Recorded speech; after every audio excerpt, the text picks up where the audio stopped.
buddy. Hey, Bubba, how you doing? I'm doing good, my man. Give me 1 second. He's out there recruiting right now. We've got people still saying that, and there's been 2 years of speculation that Helton's going to be gone. You can guarantee some of the coaches who are USC's opponents are telling recruits today, well, you don't know if he's going to be there, right? That's there. USC's not providing any clarity yet. I wouldn't be surprised if we still don't definitively know if he's coming back next year. And I'm also waiting on James Franklin, because Franklin, in my opinion, if anybody's going to replace Clay Helton, it's going to be him. Yeah. I think we want to watch, and for all I know, it's happened while we talked. Watch Franklin's contract situation. If he gets an extension, at Penn State, and I've heard they've been discussing that.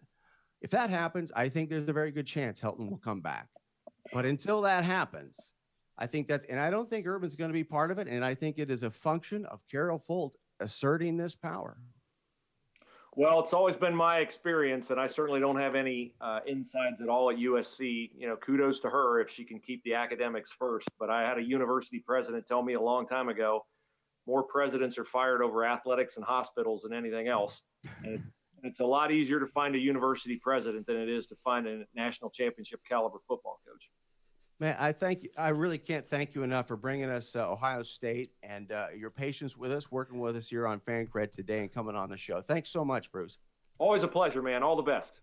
That's Bruce Hooley, who, of course, is with Sports Illustrated. He's got the podcast with Chris Spielman, and nobody knows Ohio State football better than Bruce Hooley. Now we're going to go to Oklahoma. We're going to go to Tulsa, and we're going to get some Big 12 stuff going on, because right now, to me, Oklahoma is that situation with the Sooners is as intriguing and as important to the future of what's going to happen this season in college football as anything.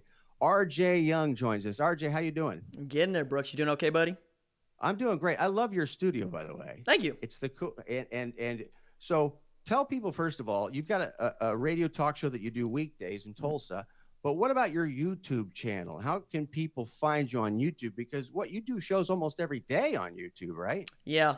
It's my time. It's our time. It's college football time. So the upload goes up quite a few bits in December, November as we get toward the end of our regular season.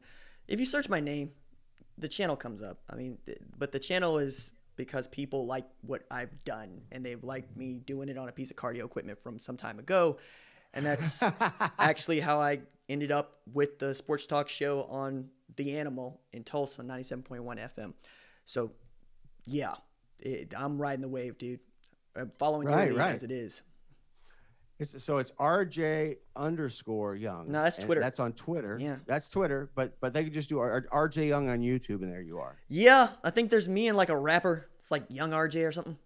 I don't know. Yeah, I want my name back because I can't get it on Twitter, and it kind of bugs me. Then again, there's a lot of things I can't get on Twitter. Yeah, it's like, hey, man, give me one of those check marks. Let's go. Come on. So, forget about that. And I think before too long, that's not going to matter. I wouldn't be surprised if we go back to the way it was.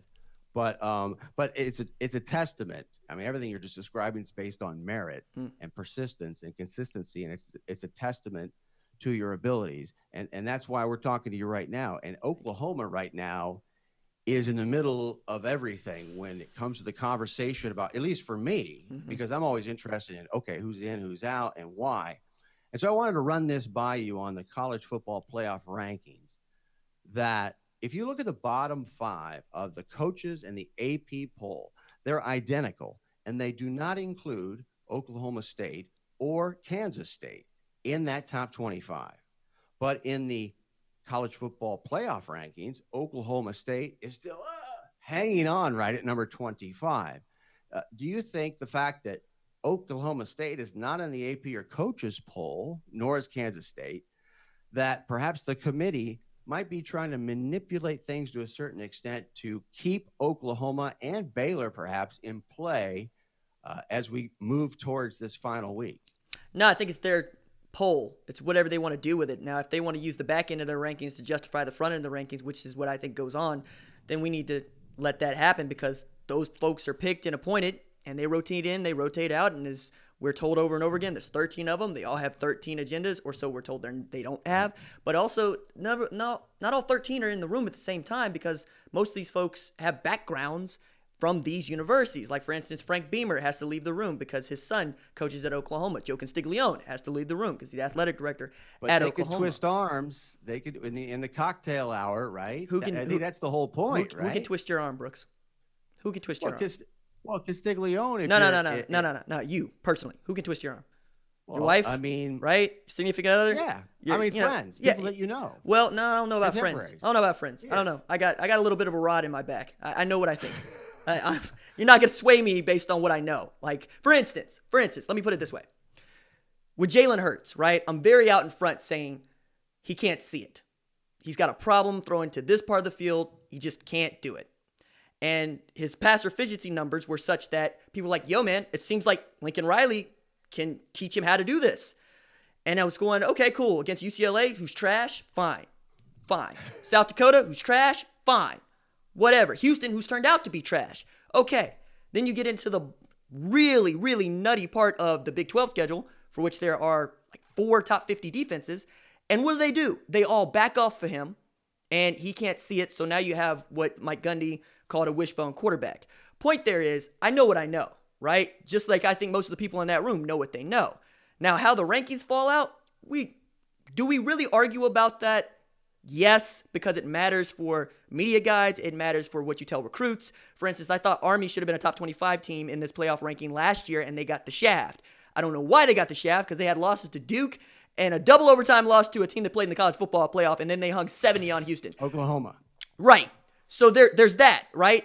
But I also understand that if you want to tell people that USC is in this poll because they beat Utah, then you're also going to tell people Utah's in this poll because they beat Washington, because they beat Arizona State. Who have they beaten? Well, I mean, that's kind of the point here, right? And then they have this piece of the criteria that says unequivocally better.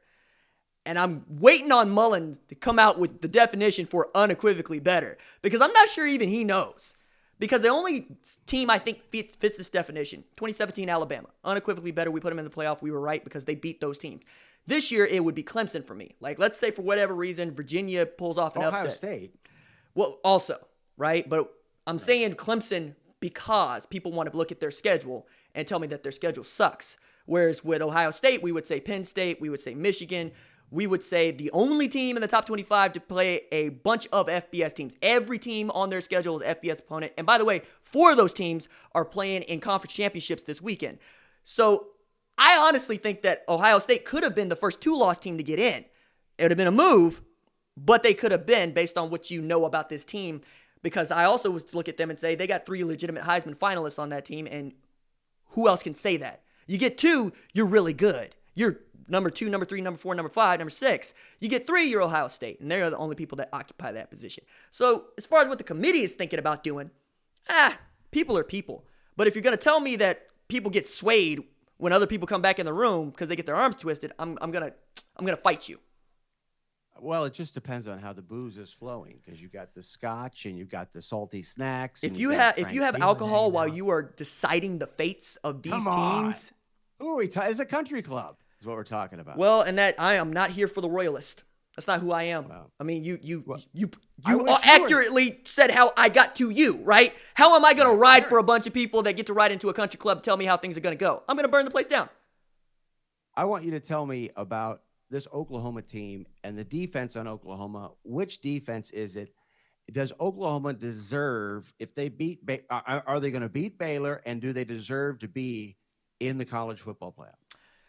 If they beat Baylor, deserving is out the window. If Baylor beats them, deserving is out the window. What does Utah do? And before that, what does Georgia do? Because if Georgia beats LSU, it's a moot point. No argument. Okay. Right, yeah. So we're assuming that LSU beats Georgia, and we're assuming that Utah loses to Oregon. Well, even if Utah beats Oregon, let's say OU's your squad. So let's stick with OU right now. OU wins and Utah wins. What's the case for Oklahoma getting in? And I think the case really is, a big part of it is, are they going to be able to play an Ohio State close or an LSU close in the first round of the college football playoff? Is that the Oklahoma team? Because to me, that would merit them getting in. No, I think the argument is evaluate that team. Which one of those teams is going to play the closest, because neither one of them is going to play them close. Like, I'm on record with this. Oklahoma get housed in the college football playoff. Really? I don't trust them. I don't trust them. You know, I hate putting Oklahoma and Notre Dame in the same sentence, but that's what it is. You get them in there on name recognition and on resume. They're that's that what, level this year. No, they're not like that every year.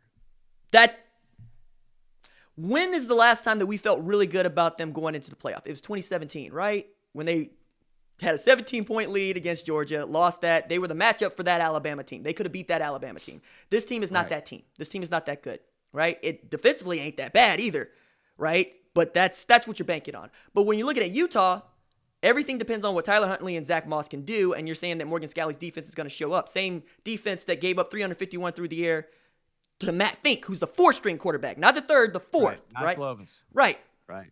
So when we talk about the resume and we talk about the branding and we talk about which team is going to be able to keep up, you look at the offenses, you're going to give Oklahoma the edge. You look at the defense, you're going to give Utah the edge. You look at the resume, you have to give Oklahoma the edge. So it really is, what metrics do they take into account? And if they stick to the thing that I thought they were going to stick to, which is quality wins, right? Oklahoma has better quality wins. You beat a one-loss team twice, right? You gave them their first loss. You beat an Oklahoma State team that y'all ranked, and I think that's also covered for them if they want to move Oklahoma up. That's my whole point. Right. That's my whole point. Well, the I mean, fix is in. Cool. I mean, then we agree. Right. No, we do. I mean, I agree. I think that the committee's doing everything they can to facilitate OU and Baylor. That's for sure. I think they're doing everything they can to facilitate having options, which is what I would do. I would have those teams stacked together because I want the option to pick one or the other based on what happens this weekend. So we're up against the clock, but I got one more for you. Tom Herman. Okay. By the way, I'm hearing that I want to give you this tidbit. I reported it today on the show. Graham Harrell has interviewed for 2 head coaching positions this week. One of them, I don't know both. One of them is Texas San Antonio. Okay. But of course, it's out there as well that he could end up as an offensive coordinator, perhaps with Herman. That's kind of a hard sell on me. Maybe it could happen. I don't know. But what's your read on Tom Herman? What's the future of Tom Herman at Texas? Oh, man. Well, this is the year, man. This is the year that either Jackie Sherrill shows up and cuts the nuts off the bull, or you get it together, because this is year 4. Tried. No, like this is year 4, right? This is what it is. Right. So I think what this is also going to point to me is, if you go get a guy like Graham Harrell, he is not sharing play calling duties with you. And you're going away from your vaunted power spread, the thing that you love, the thing that put you on the map at Ohio State, the thing you won a national championship with. So you would have to move into the CEO role, right? And let Graham Harrell just run it. Also tell Tim Beck, sit down. I'm a quarterback's coach. He might not have a job. So if Graham Harrell does get that job, there's going to be so much moving and shaking that Tom is going to say, no, I'm about winning. I'm not about my guys. So I'm not Tom's about me. not voluntarily going to do that. Somebody else is going to have to tell Tom. Then you're not going to get Graham Harrell. Right. I'm saying that Okay. if Graham Harrell ends up there, we will know that Tom has relinquished some of his power, his leverage. Is that the case? I would think so, because my understanding of Tom Herman is that he's another guy with a lot of rod in his back. He's going to do it his way. So for you to tell him how it's going to be ain't really going to fly. So I think he would just go get another coordinator, like, say, Rhett Lashley at SMU, that runs something similar to what he runs. But Lashley would also fight you about play calling, right? So, but with the UTSA thing, I would tell Graham to stay put. Just don't take that job. Don't be a head coach over there. Not yet. Yeah, I do think that Harrell's going to go somewhere. Because I don't think he wants to be at SC, and that's just, we get to talk for an hour about USC. I already have, but I wish we had more time. We'll have you back on, man. I really appreciate it. No, I appreciate you, Brooks. No, this is a lot of fun. That's RJ Young, of course, from Oklahoma, giving us the rundown on what's going on with the Oklahoma school.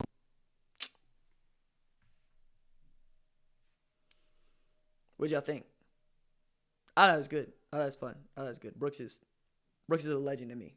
Like, I came up with, like, reading Brooks. My best friend and I, we used to, like, from middle school all the way up, we were reading Sports by Brooks. And when he went away from Twitter and whatnot, that's an OG. Like, before there was the big lead, and, like, before there was the blogosphere as we know it, there was that dude. That's what's up. Nah, that's big time. That's why I live streamed it. It's fun. Deuces.